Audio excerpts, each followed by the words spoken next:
right, so welcome to another deep dive. Yeah. Today we're going to be looking at the history of Black people in America. Okay. So we got a variety of sources here. We got some Wikipedia entries on African-American history and anti-Semitic tropes. We got a short piece on the witch cult hypothesis. Interesting. I know it sounds like a wild mix. It does, yeah. But we're going to see how these seemingly disparate topics can actually illuminate this complex story. Yeah, I mean, sometimes it's all about the context, right? You can pull out some really interesting connections that you wouldn't have seen otherwise. Yeah. And I think that's what we're hoping to do with this deep dive is to look at, not just the timeline of Black history, but how Black identity evolved alongside these kind of persistent forces of racism and resilience. So it's not just going to be a timeline of events. It's going to be more about understanding the deeper forces at play. Exactly. Exactly, and how those forces shaped the narrative of Black history and how that narrative continues to kind of impact us today. So a lot of people think about 1619 Jamestown, the arrival of enslaved Africans as like the starting point, right, for Black history in America. Right. But it's important to note that there were Black people present in America before that. Right. For instance, Esteban, a Black explorer, was already traversing the Southwest in the 1530s with Spanish expeditions. Yeah, so, he was pretty well known. Yeah, that's I had no idea. That's really interesting. So even if we focus on 1619, right, and that arrival, the shift from indentured servitude to racial slavery is fascinating. Yeah. What caused that transition? Well, there's a number of factors. Economics obviously played a huge role, right? Demand for labor in the colonies was just skyrocketing, especially with the rise of cash crops like tobacco. And so enslaving Africans became a way to kind of create this permanent and heritable workforce. So it really sadly proved to be the solution for a lot of, for those who were seeking to maximize their profits. So it wasn't just prejudice then, but it was also about economics. Sadly, yes. I think that's a big part of it. But I think it's also important to note that those economic forces were intertwined with this, growing racist ideologies. Right. Ideas about Black inferiority and white supremacy began to take root. And this really justified the horrific treatment of Africans and laid the groundwork for centuries of oppression. And this wasn't just a blip in history either. Right? Oh. The story of the Clotilde, which was the last slave ship to arrive in the U.S. in 1859. Right. That's, pretty late. Yeah, it's a stark reminder of just how long, this horrific practice lasted. I mean, that's decades after the importation of slaves had already been outlawed. Oh, wow. And the Clotilde was smuggling people into Alabama illegally, and it just shows the lengths that people would go to maintain this system. Wow. It really makes you think about the economics behind it all. Now, amid all of this brutality, it's kind of incredible how Black people resisted. Absolutely. Both individually and collectively. Right. What forms did that resistance take? It took all kinds of forms. I mean, sometimes it was very subtle. Things like running away, working slowly, or just secretly preserving cultural traditions. And other times, it was a lot more overt. A good example is the Stono Rebellion in 1739. Oh, yeah. In South Carolina, where enslaved Africans literally took up arms and fought for their freedom. Yeah, that must have taken a lot of courage. I mean, incredible courage. Yeah. Especially considering the odds against them. Yeah. And then Black people played a role in the fight for American independence, too. Yes, they did. And I think that adds another layer of complexity. For sure. Yeah, it makes it really complicated, the whole narrative. You have, figures like Crispus Attucks. Right.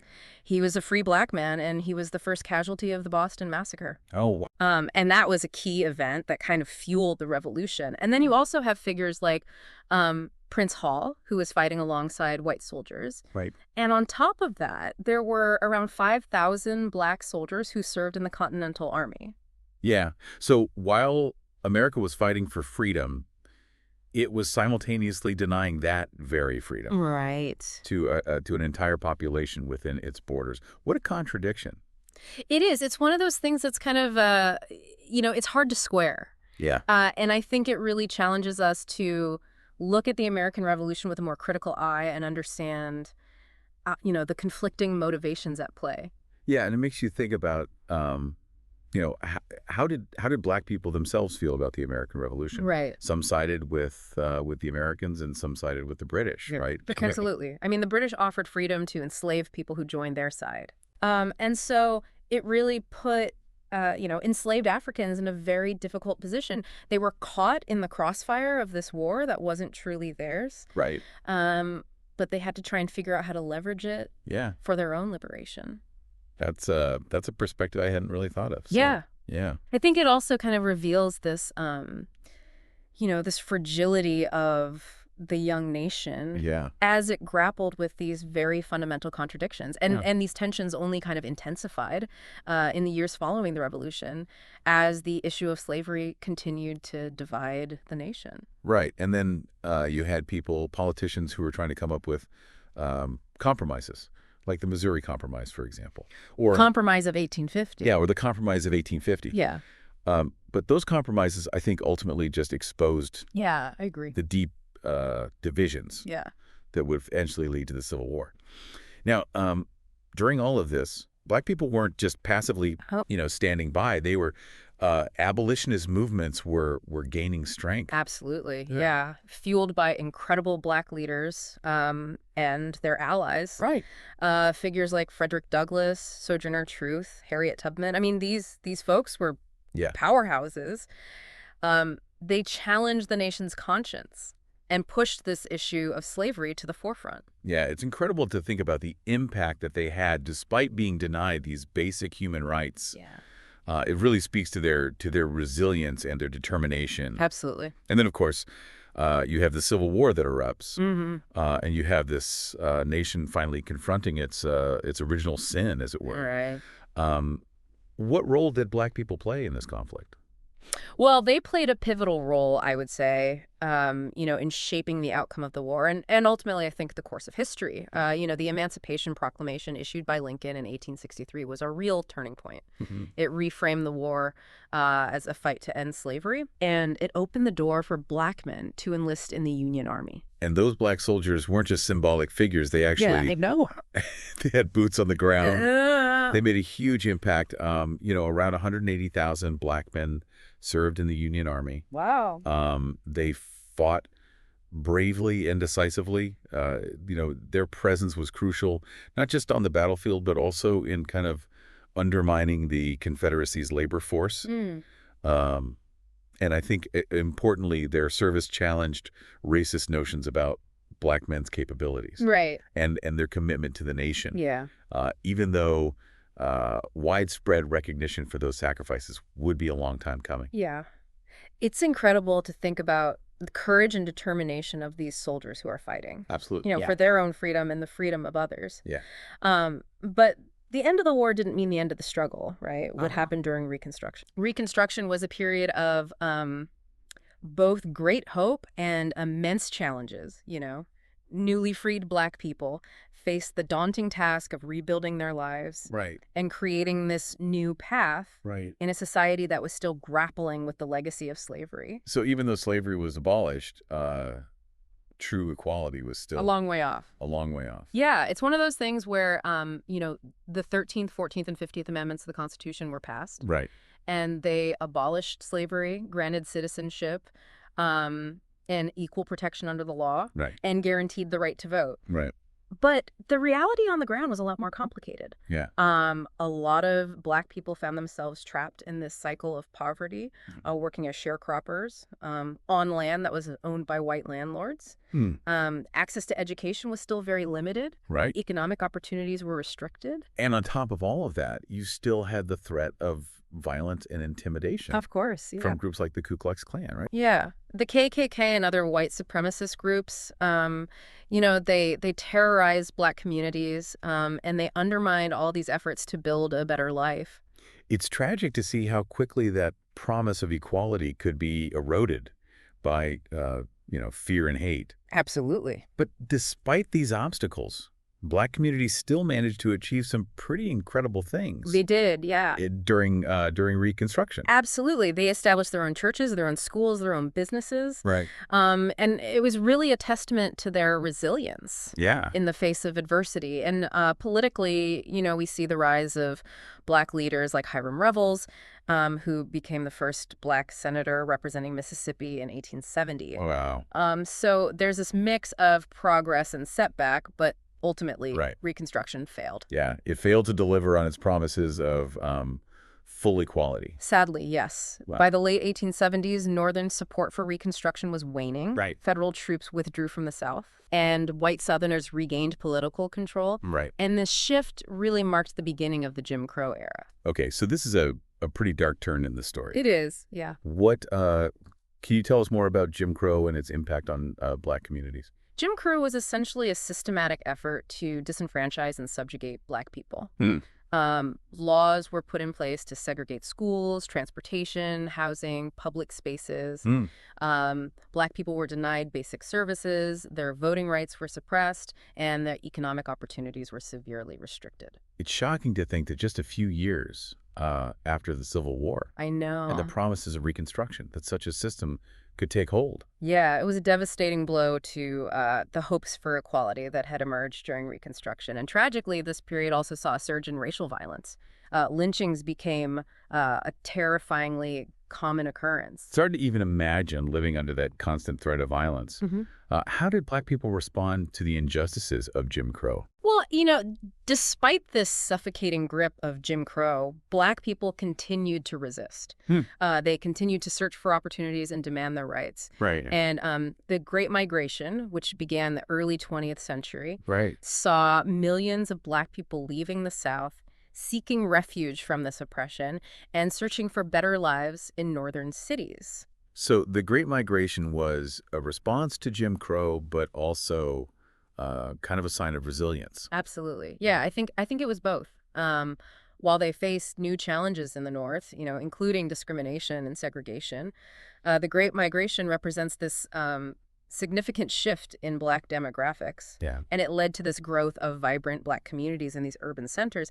And I think it also laid the groundwork for the civil rights movement that emerged in the decades to come. Yeah, the Great Migration feels like a real turning point Yeah. in the story. Now, as we move into the 20th century, we see the rise of the civil rights movement, which a lot of people are probably somewhat familiar with. But can you give us maybe a deeper understanding of its origins? Sure. And what made it so pivotal?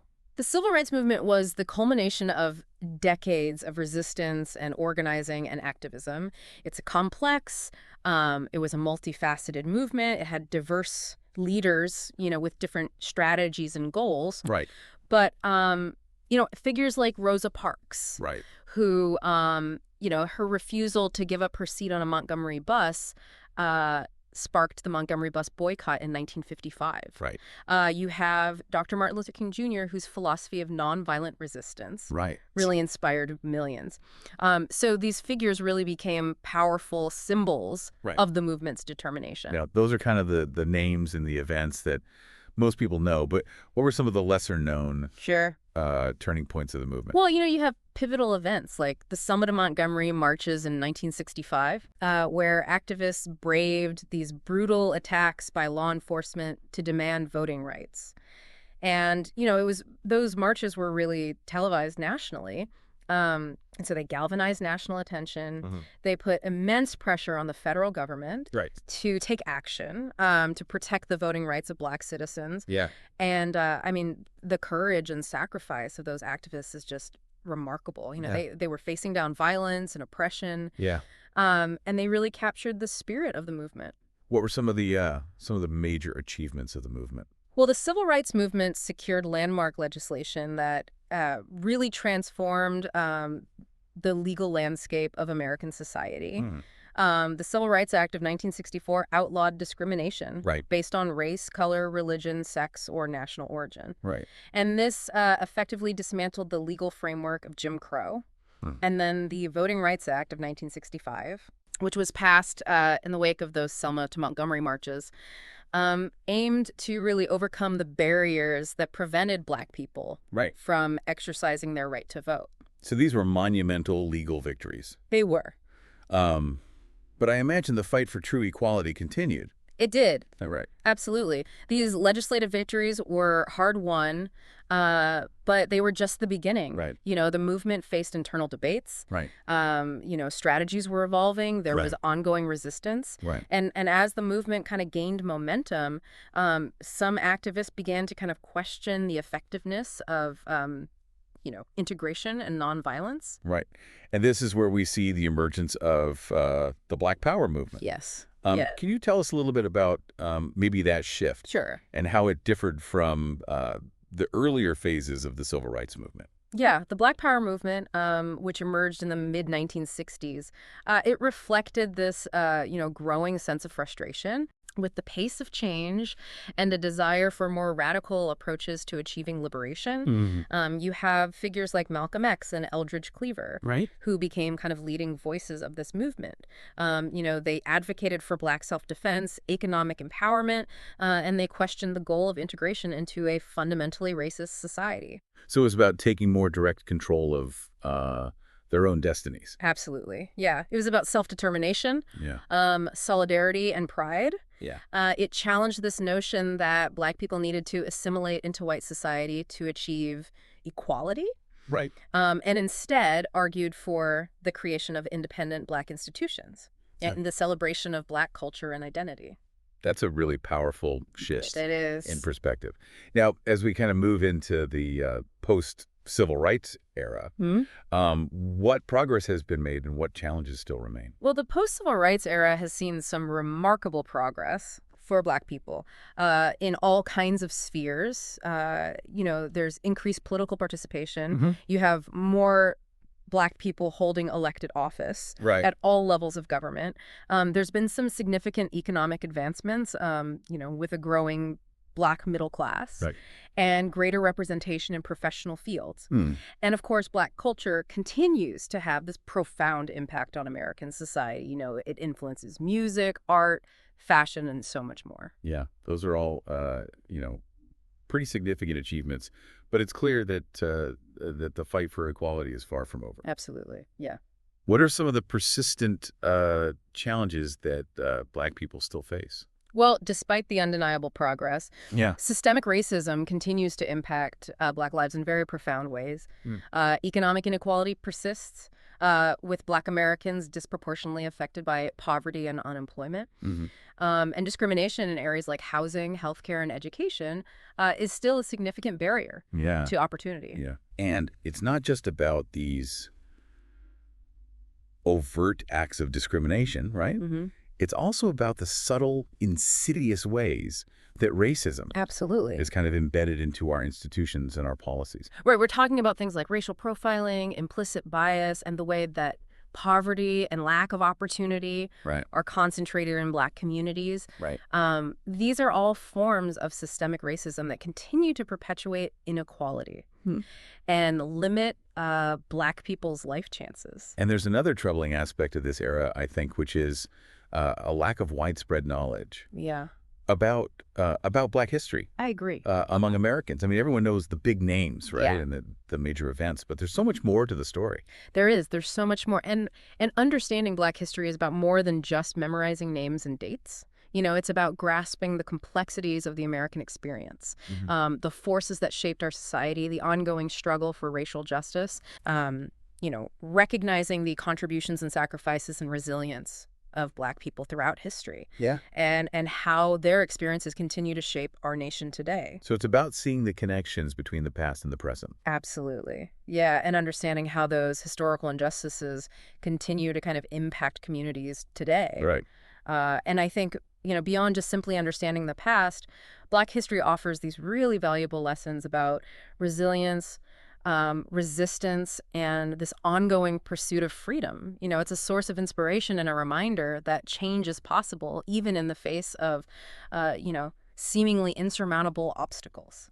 Okay, so this is where our deep dive takes an interesting turn. We're going to shift our focus now to anti-Semitism, Okay. which might seem unrelated at first, It does. but as we'll see, it actually sheds light on these broader forces of prejudice Right. and oppression that have really impacted Black people throughout history. I think it's a good, it's a good way to kind of zoom out and look at the big picture. Yeah.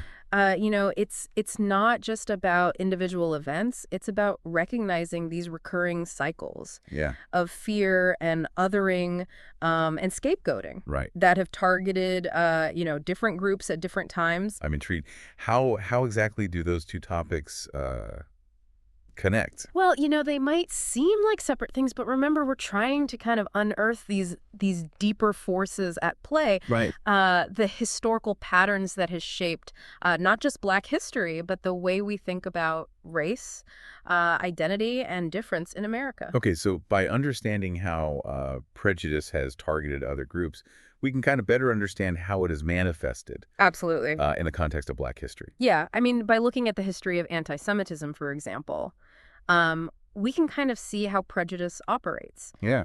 How it's been used to justify discrimination and violence, Right. and how it connects to kind of these broader struggles for social justice. So let's start, I guess, by just defining anti-Semitism. Mm-hmm. What are some of its key characteristics?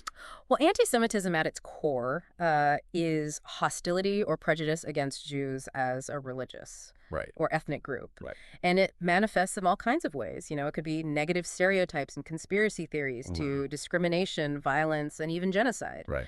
I think understanding the historical context of anti-Semitism is crucial to really grasping its impact Right. on both Jewish communities and society as a whole. And our sources highlight some common anti-Semitic tropes, Yeah. which are basically false and harmful accusations that have been used to demonize Jews for centuries. Absolutely. Yeah, and these tropes are often rooted in this historical prejudice, and they rely on exaggeration, distortion, and even outright fabrication Right. to paint Jews in a negative light. Right. They often portray Jews as powerful, manipulative, greedy, disloyal, and these tropes have been used to justify everything from social exclusion Right. to economic exploitation Right. and even violence. One specific trope that our sources mention is the accusation that Jews financed the slave trade. Right. And this is a particularly dangerous claim It is, yeah. because it attempts to shift the blame for the horrors of slavery onto Jewish people. Yeah, and this claim has been thoroughly debunked by historians.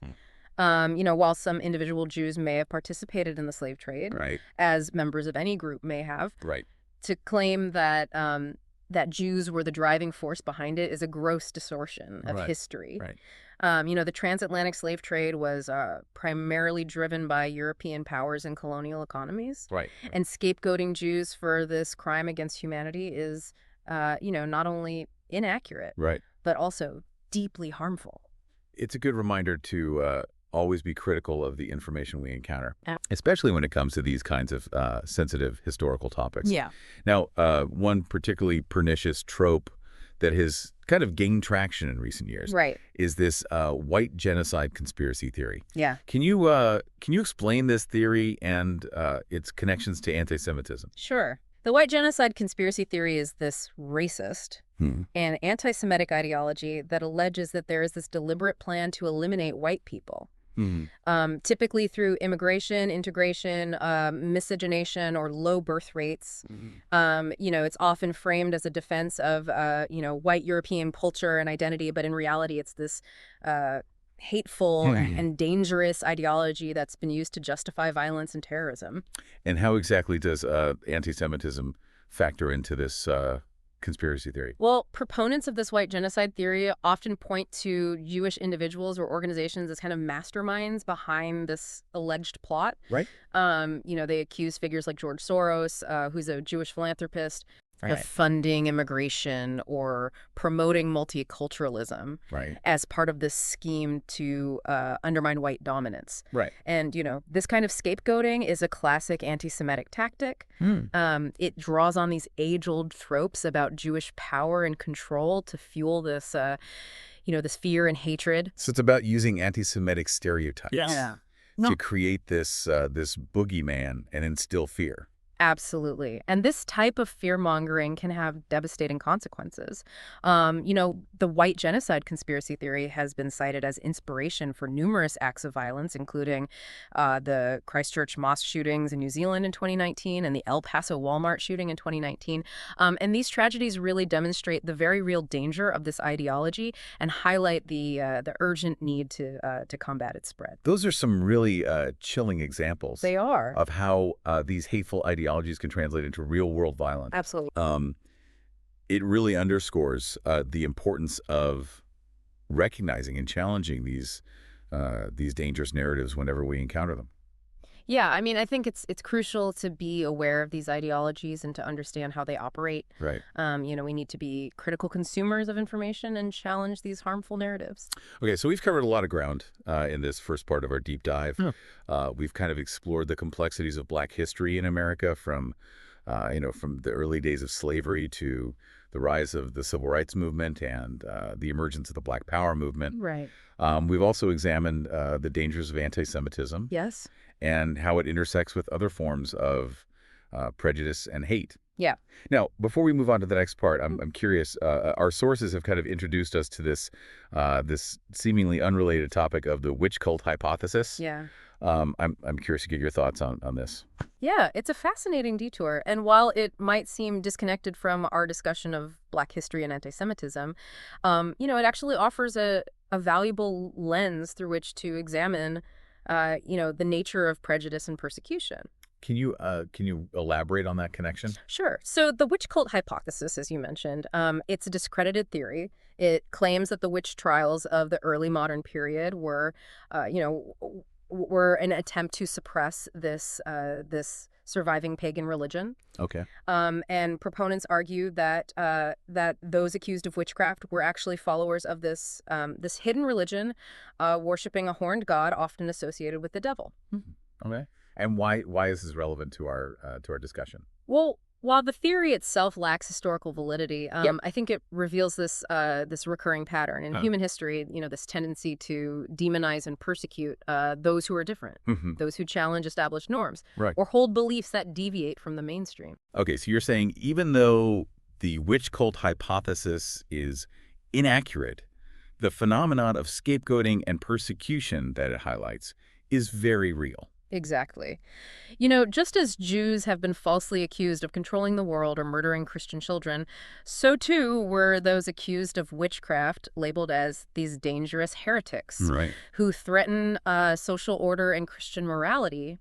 It's a reminder of how easily fear and ignorance can be manipulated to justify cruelty and injustice. And it's not just a historical phenomenon, right? We see similar patterns of scapegoating and persecution. Oh, absolutely. In contemporary society as well. Yeah, think about the Islamophobia that has kind of surged in recent years, fueled by these stereotypes about Muslims as violent or extremist.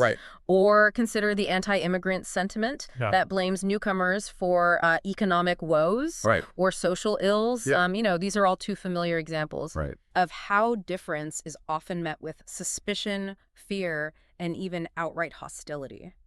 Yeah, and just as anti-Semitism has been used to justify discrimination and violence against Jews, so too are these other forms of prejudice used to marginalize. Absolutely. And harm entire groups of people. Yeah, it's a sobering reminder that the fight against bigotry and intolerance is a constant battle. We need to be aware of these harmful narratives, challenge them when we encounter them, and actively work to build a more inclusive and just society. The witch cult hypothesis, though a historical fallacy, I think serves as this cautionary tale. It reminds us of the dangers of unchecked prejudice and the importance of critical thinking, empathy, and a commitment to justice for all. Yeah, it's a powerful message that I think resonates deeply with our deep dive into the history of Black people in America, reminding us that the struggle for equality is an ongoing process that demands our constant attention and action. Okay, so we've been talking about these broad historical patterns. But let's bring it back to the main thread of our deep dive. The history of Black people in America. We left off, I think, talking about the post-civil rights era and the progress and challenges of that period. And what I find really interesting is that even though significant strides have been made, we still see this cyclical nature of progress and setback Yeah. when it comes to racial justice. You're absolutely right. It's a recurring theme, unfortunately. We see these periods of advancement Hmm. followed by this backlash, often fueled by, fear, prejudice, and this desire to maintain these existing power structures. It's like a Hmm. pendulum swinging back and forth, never quite reaching that point of equilibrium. Can you give us some examples of how this cycle has played out in the context of Black history? Sure. I mean, think about Reconstruction after the Civil War. Right. There was this brief period of hope and progress, Yeah. with Black people gaining political Right. and economic power. Right. But that progress was met with this fierce resistance Right. from white Southerners, leading to the rise of Jim Crow and this systematic disenfranchisement of Black people. So Reconstruction was a step forward, but then Jim Crow was like a huge step back. Exactly. Yeah. And then we see a similar pattern Hmm. with the Civil Rights Movement. Hmm. The movement achieved these landmark victories like the Civil Rights Act of 1964, Right. the Voting Rights Act of 1965. Right. But, those gains were followed by a backlash, often fueled by this coded language Right. about states' rights or law and order, which were really just about maintaining white dominance. Right. And it's not just a historical phenomenon, right? We Yeah. see this cycle playing out in contemporary events as well. Oh, absolutely. I mean, think about the push for greater awareness Hmm. and education about Black history. Hmm. There's been a lot of progress in recent years, Right. with more schools incorporating Black history into their curricula, Right. more people engaging with, Black stories and perspectives. Right.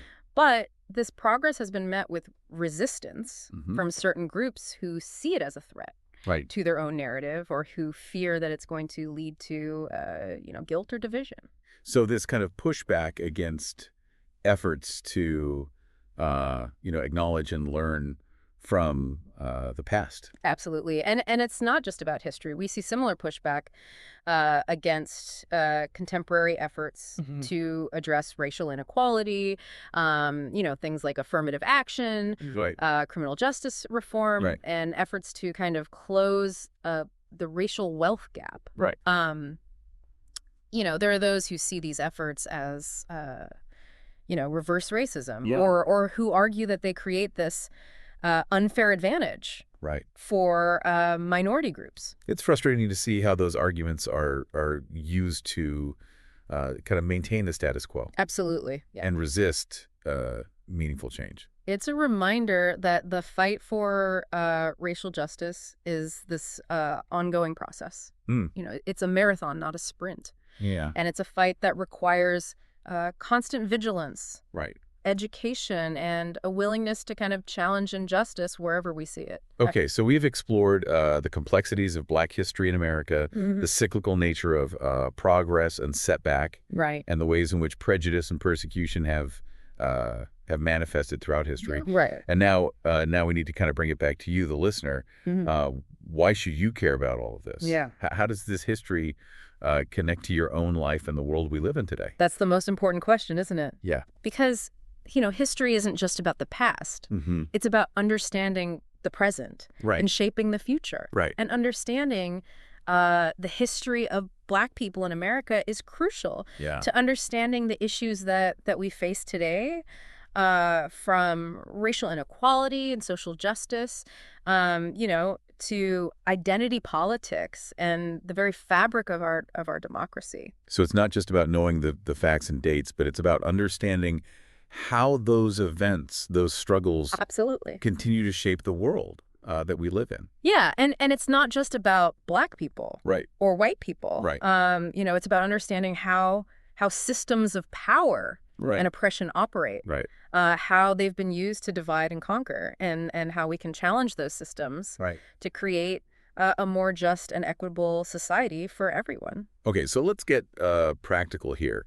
What are some specific ways that this history connects to our lives today? What are some examples of how the legacy of slavery elitism continues to impact us? Well, think about the racial wealth gap. Okay. The median wealth of white families in the U.S. is about 10 times greater Wow. than the median wealth of black families. Mm. And that gap is a direct result of these historical policies and practices that Right. denied black people access to education, to home ownership, and other opportunities Right. to build wealth. So even though slavery ended, what, 150 years ago? Over 150 years ago, yeah. Its effects are still being felt today. Absolutely. And it's not just about wealth. Think about mass incarceration. Oh, yeah. The U.S. has the highest incarceration rate Mm. in the world. Yeah. And black people are disproportionately represented Right. in the prison system. Right. And this is due in part to racist drug laws and sentencing guidelines, as well as implicit bias in the criminal justice system. It's like these systems are built on a foundation of inequality They are. that continues to perpetuate these disparities. Absolutely. And then there's education. Right. Schools in predominantly black neighborhoods are often underfunded. Yes. And lack the resources They do. of schools in wealthier, predominantly white neighborhoods. Right. And this creates an unequal playing field, Yeah. from the very beginning, limiting opportunities for black children Right. and perpetuating cycles of poverty. Absolutely. It's clear that the legacy of slavery and racism continues to cast this long shadow over our society. Yeah. But recognizing that legacy is the first step towards addressing it. Yeah. We need to acknowledge the injustices of the past, understand how they continue to impact the present, Yeah. and work to create a more just Right. and equitable future. Okay, so let's talk about solutions.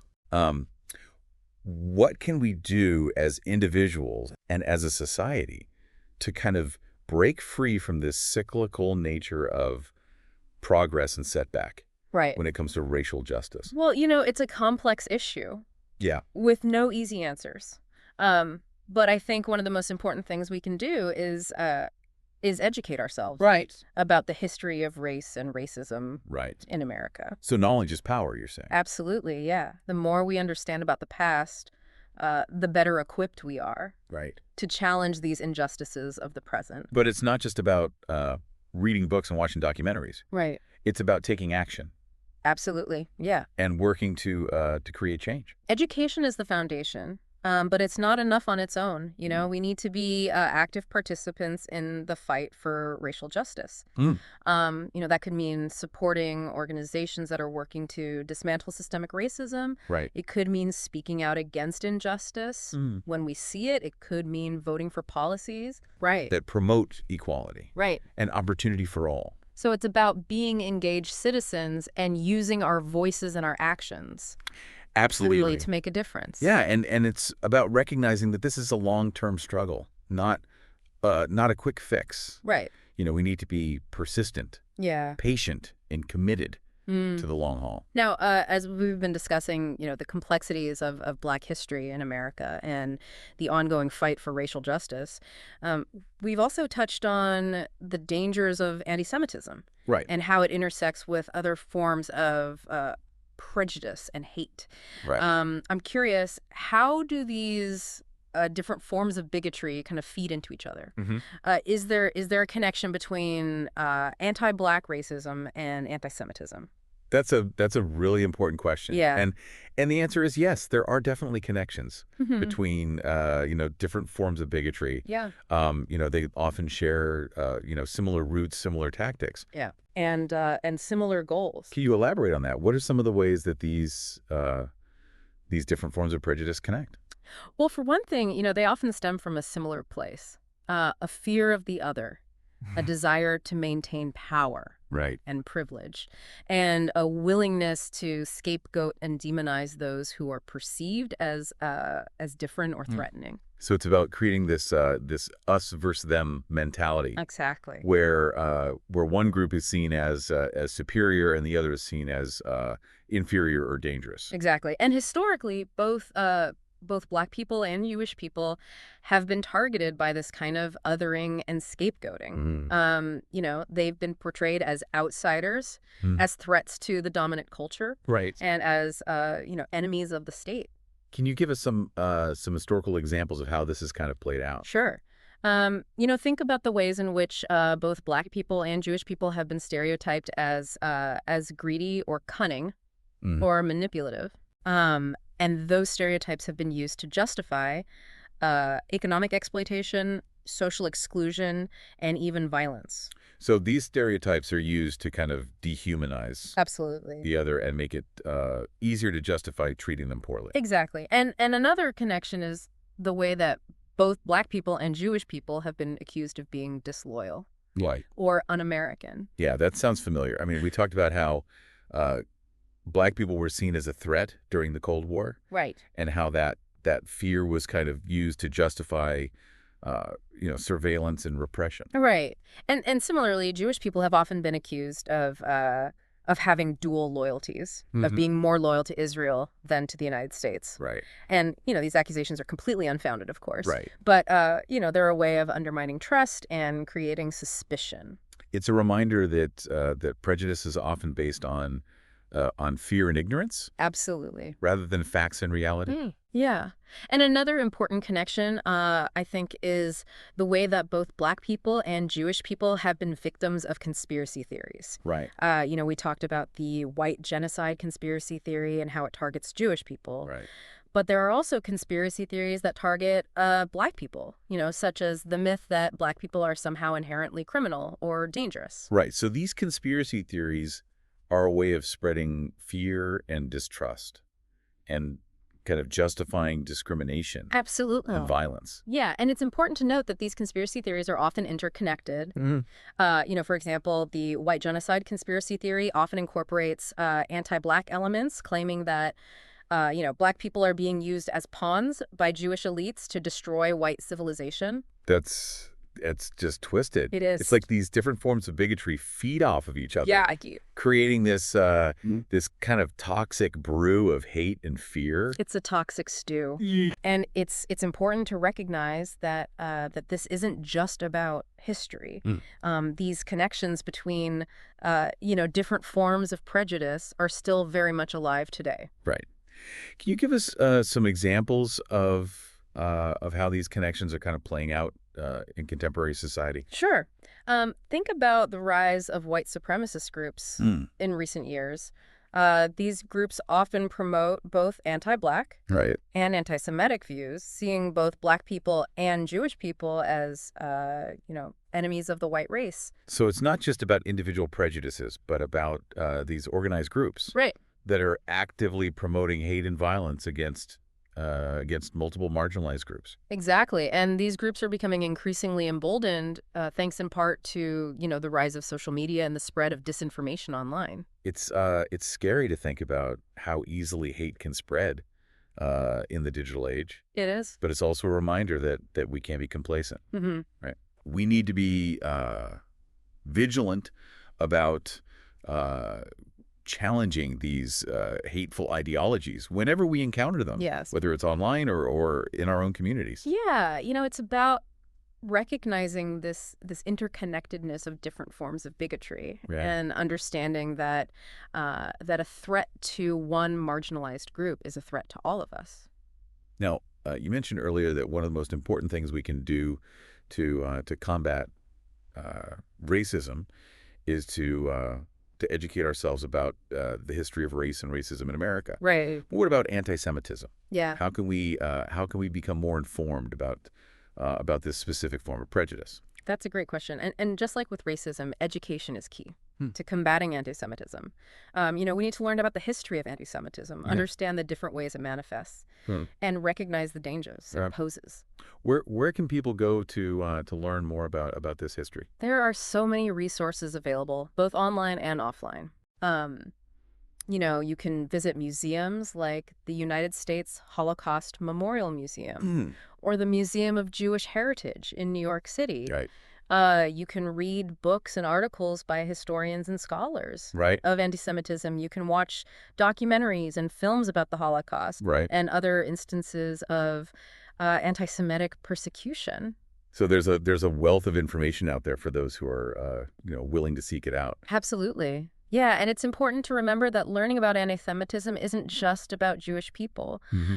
It's about understanding this global phenomenon Hmm. that has impacted countless lives and continues to shape the world we live in today. And it's about recognizing the ways in which anti-Semitism intersects with other forms of prejudice and hate, Yeah. creating this web of intolerance. Absolutely. Yeah, the fight against anti-Semitism is inextricably linked to the fight against all forms of bigotry and oppression. Mhm. We need to stand together in solidarity and work to create a world where, where everyone is safe and free from hate.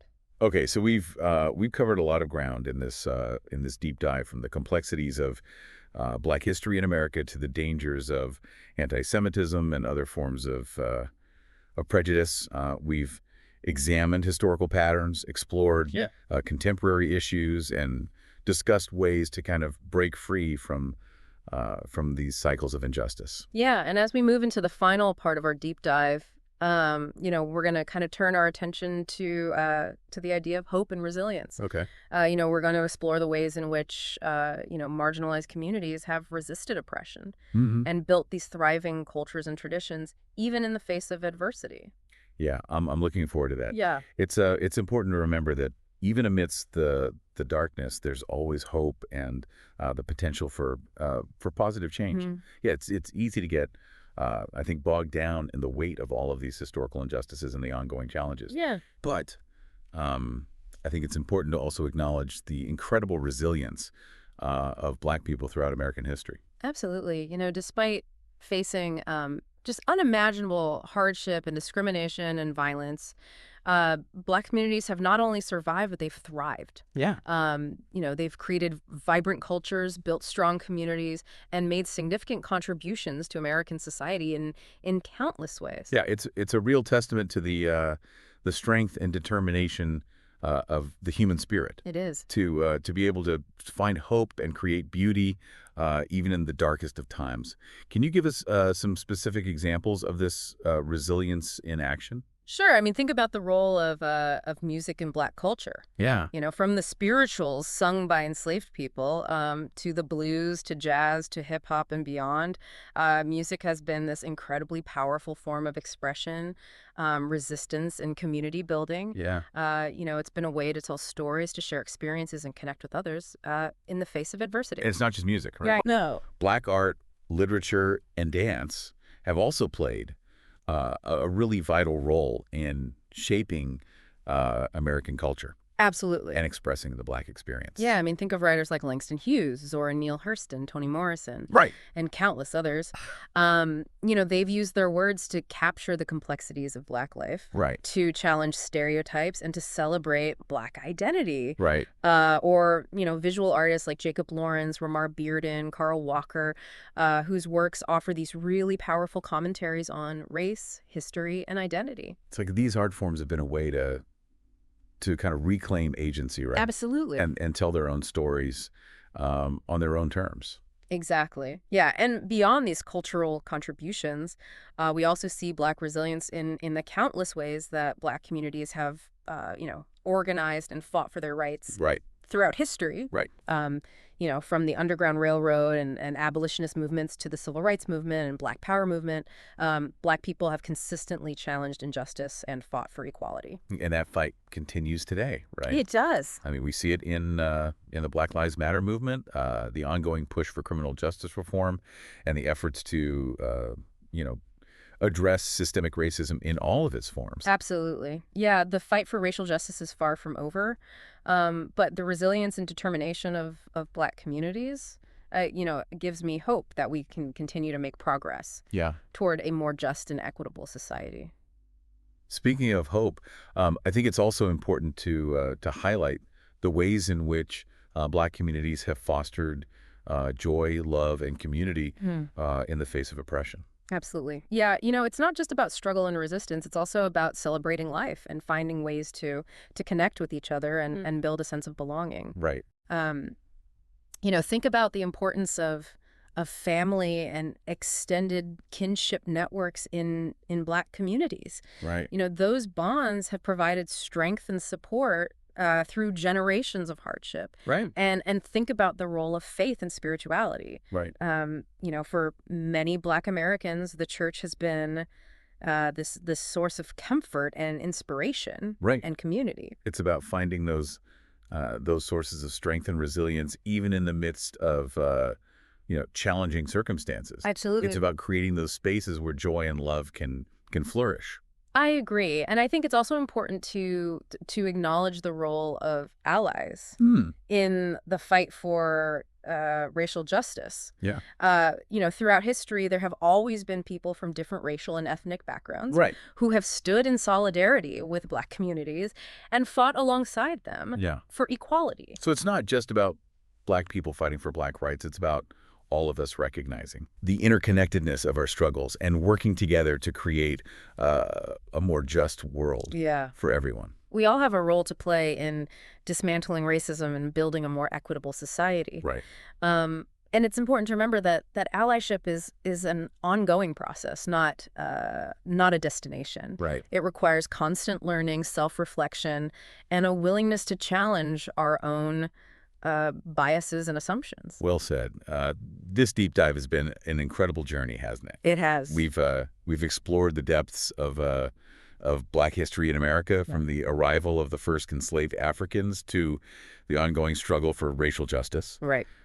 We've examined the forces of racism, prejudice, and oppression, but we've also celebrated the resilience, creativity, and unwavering spirit of Black people. Yeah, it's been a reminder that history is not just this collection of facts and dates, but it's this this living, breathing story that continues to shape our world today. And it's a call to action. It's an invitation to engage with complex issues. Yeah. And a responsibility to work toward a more just and equitable future. I couldn't agree more. So as we rack up this deep dive, I want to leave our listeners with a few final thoughts. Okay. First, I hope this deep dive has inspired you to continue learning about Black history and engaging with its complexities. Yeah. There's so much more to explore, and it's an ongoing process of discovery and understanding. Absolutely. And second, I hope you'll use your newfound knowledge to become a more informed and engaged citizen. Yeah. Challenge injustice wherever you see it. Yes. Speak out against racism and prejudice. Support organizations that are working to create a more equitable society. Absolutely. And finally, remember that change is possible. Yeah. It doesn't happen overnight, and it requires constant effort. Right. And vigilance, but by working together. Yeah. We can create a future where everyone has the opportunity to thrive, regardless of the color of their skin. Well said. Thank you for joining us on this deep dive. Yeah. We hope you found it informative and thought-provoking and inspiring. Until next time, keep diving deep and stay curious.